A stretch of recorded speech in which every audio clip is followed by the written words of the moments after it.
دواء ديال السعال انا مجرباه ليا وولادي ولقيت فيه فائده، وقلت علاش ما نقدمو لكمش باش يتنفع به كلشي.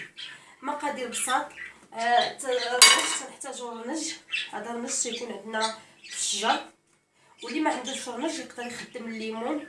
هي من الاحسن يخدموا الرنج، وممكن تعطيه حتى الدراري الصغار مولات عام، مولات حتى 3 شهور. بعض المرات تيكون بحال هكا البنت مولات 3 شهور ولا الولد كتبغيش تعلميهم السيروم الصغر، من الاحسن تخدمي لهم هادشي. وانا راه مجرباه وغنبداو على بركه الله. عندنا هنا في اليوم انا منشفاه بيدي، غسلته شفتو بيدي تيبس. عندنا هنا زيت البلديه ماشي بزاف. عندنا هنا اناء دجاج فيه معلقه السكر، وعندنا هنا لكم الرنج او اللي بغى يخدم الليمون يخدموه.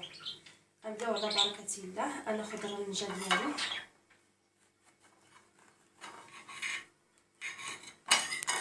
نديرها العظام. حنا هذا الرنج عندنا متوفر،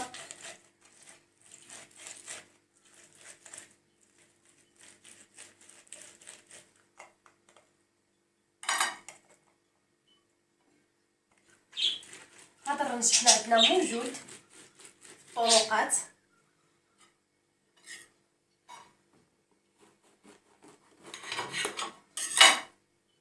تنصحكم به بزاف بزاف بزاف، وغادي تجربوه وترحموني عليه.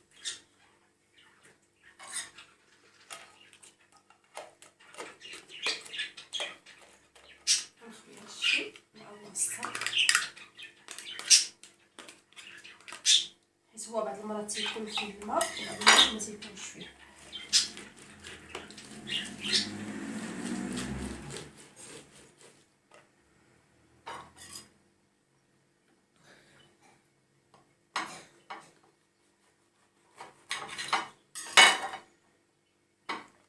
قلت لكم بعض المرات تشدوا بداك الكحه بالليل. انا ديما عندي في الدار، وبعض المرات تنشريو السيرو وما تيديرش شي فائده، ما تينفعش. انا غنعصر هادشي ونرجع لكم. عصرت الرنج ديالي، غنخوي على هاد السنيده على حسب الدراري الصغار غيجيهم مر. خديت هاد شويه. ناخذ فليو قلت لكم الطريقه. انا غنردو فوق البوطه، ما غاديش ندير الدجاج على حسب. الدجاج من الاحسن لهاد هادشي نخدمو الدجاج ونغرفو هاد الخشب. انا غنبدا على بركه الله نردو يغلي ونرجع لكم. كما تشوفوا ها نتوما هي غلا فليو.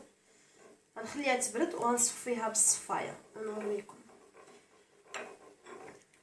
بعد ما غلات وصفيتها ها هي كي تجي.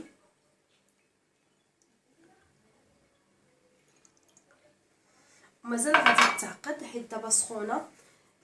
تنتمنى تجربوها لوليداتكم الصغار. اما بالنسبه للكبار انا خليت شويه درنج بحال هكا. تاخدي معلقه ديال زيت البلديه ولا كاع جوج معالق ماشي مشكل، هي مزيان. بحال الطريقه وتتحركي. بالنسبه للبنات الكبير يشربها الصباح قبل الفطور وفي الليل. اما الدراري الصغار تقدري تعطيهم معلقه صغيره في كل الصباح في الظهر في الليل. تنتمنى تعجبكم وتجربوها لوليداتكم، راها مفيده وانا راني مجرباها وتنشكركم بزاف. شكرا.